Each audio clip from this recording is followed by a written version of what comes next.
Bonjour à tous, ravi de vous retrouver aujourd'hui pour un nouvel unboxing. On va parler du Premier Empire ici. C'est une référence hâte, c'est la référence 8031. On va parler cavalerie autrichienne et plus précisément les chevaux légers autrichiens. Alors, les chevaux légers autrichiens, moi qui ne suis pas du tout un spécialiste du Premier Empire, alors de ce que j'ai pu en lire, les chevaux légers autrichiens, ils étaient essentiellement composés, ils étaient en fait des dragons légers. Et c'était, alors c'est là où j'ai pas compris, on les nommait aussi finalement la seule unité de cavalerie légère, entre guillemets, allemande. Alors, pour autant, moi, ce que je pensais, c'est que les Autrichiens et puis tous les petits États allemands, hein, donc en dehors de la Prusse, hein, mais tout ce qui était bavarois, tout ce qui était Wurtemberg, tout ce qui est...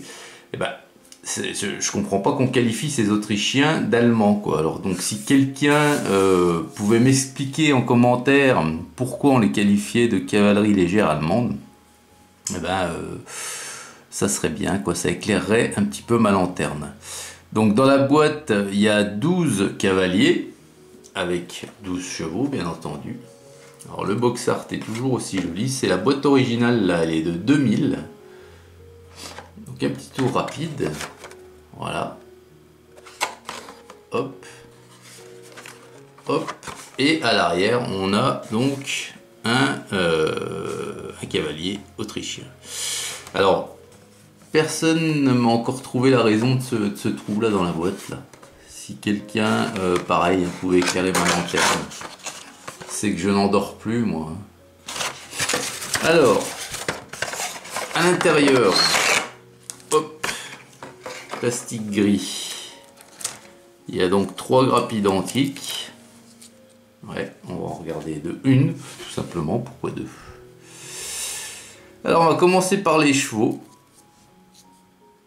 Et les chevaux, il y a 2 poses différentes. Donc on a 6 chevaux d'une pose et 6 chevaux d'une autre. Hop, gros plan. Alors on va commencer par celui-ci. Voilà. Alors déjà, très chouette tirage. Très chouette tirage, c'est très joli. Pas de résidus de plastique, ou très peu ici, là, sous la sangle, là. Mais c'est très chouette, très propre. La gravure est jolie. Alors bon, les chevaux se ressemblent un peu tous, là. Mais c'est plutôt joli. Donc la sellerie est bien fournie. Voilà. La crête, la queue, la tête du cheval, en général, est plutôt belle. La morphologie du cheval est bonne, et à mes yeux très sympa. Il est ni trop gros ni trop maigre. On a les muscles voilà, du flanc qui sont dessinés. Ils sont plutôt jolis ces chevaux là. Voilà, on a encore une petite inscription là sur le tapis de selle là. Alors c'est petit, hein, je vous passe le détail, mais c'est plutôt joli. Voilà. Et alors attendez, je regarde parce que si. Voilà. Alors, on va passer aux 2 chevaux d'en face. Voilà. Donc les 2 chevaux d'en face. Alors ceux-là, ils sont jolis aussi, mais comme ça, de premier coup d'œil, ils font plus haut sur pattes parce que je pense que le ventre est plus plat. Ils sont moins... Ou c'est la posture, ouais. Donc là, c'est pas un galop. Hein. Le cheval n'est pas au galop, je pense pas. Hein. Par contre, voilà, c'est toujours aussi bien fait. Hein, la sellerie, tout est nickel. Alors voilà, donc c'est plutôt joli pour les chevaux, un bon point. Ça reste un peu dans la qualité des tirages des précédentes références napoléoniennes hâte, hein, que je vous ai présentées. Et ça a pourtant de l'âge, 2000, ça a bientôt, ouais, ça a 24 ans, hein, et c'est joli, c'est joli. Alors les cavaliers, alors le premier, alors vous voyez que ici on a des lances avec drapeau, des sabres, hop. Et puis après j'y reviendrai après, on a deux autres choses. Alors ça, on nous pousse au bricolage là chez Atlas. Alors le premier cavalier, voilà. Donc hop, alors très fin, très détaillé. Enfin très détaillé, je veux dire ce qui est fait est bien fait. Regardez, hop, faut pas grossir trop parce qu'après on va pas voir, mais vous voyez le visage. Le visage est très joli. Hop, voilà. Le second sur le côté, alors il tourne la tête, donc on a une vue sur le casque qui m'a l'air aussi très détaillé. Le sabre levé. Voilà, on a les boutons sur la veste. Regardez derrière. Voilà, petite giberne. Voilà. Les revers de la veste. Giberne aussi. Et puis là, on a la carabine qui est dans sa sacoche, dans son étui. Voilà. Et puis donc, ceux d'en face. Alors, on a cette pose là qu'on retrouve régulièrement, notamment chez les dragons français. Hein. On a la même. On l'a peut-être ailleurs même, mais c'est bon, les dragons français, ça me revient bien. Alors pareil, hein, très fin, la gravure est très fine, très jolie.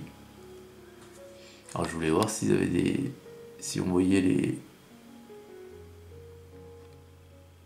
les moustaches.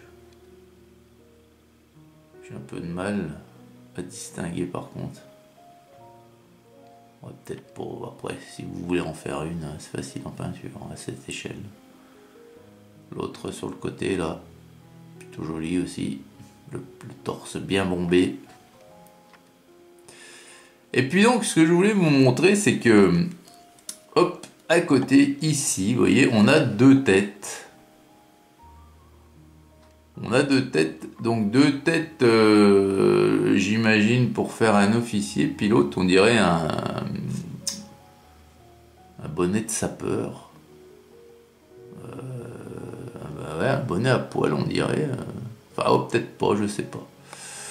Mais bon, là, donc j'imagine c'est pour faire un officier, puis quoi d'autre? Un sous-officier, je sais pas. Alors là, j'en appelle aux spécialistes du Premier Empire, hein, qui vont me dire.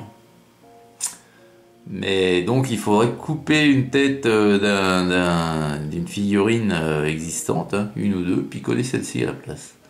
C'est pour ça que je vous disais tout à l'heure que Hâte nous appelle au bricolage sur cette référence, à la conversion de figurines.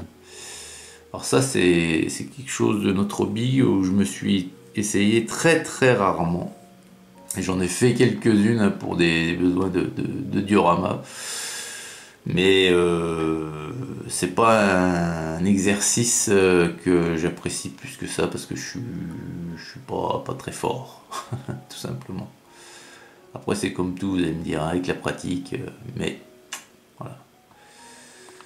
Donc voilà les amis, cette petite référence de chevaux légers autrichiens, et ben, elle est plutôt sympathique. Là encore, de belles figurines, une belle gravure. Alors, à vous de me dire ce que vous en pensez, et puis surtout, si vous pouvez répondre à mes interrogations, ça serait super sympa. Voilà, bah écoutez, excellente journée à vous toutes et vous tous, et à très vite pour une prochaine vidéo. Salut!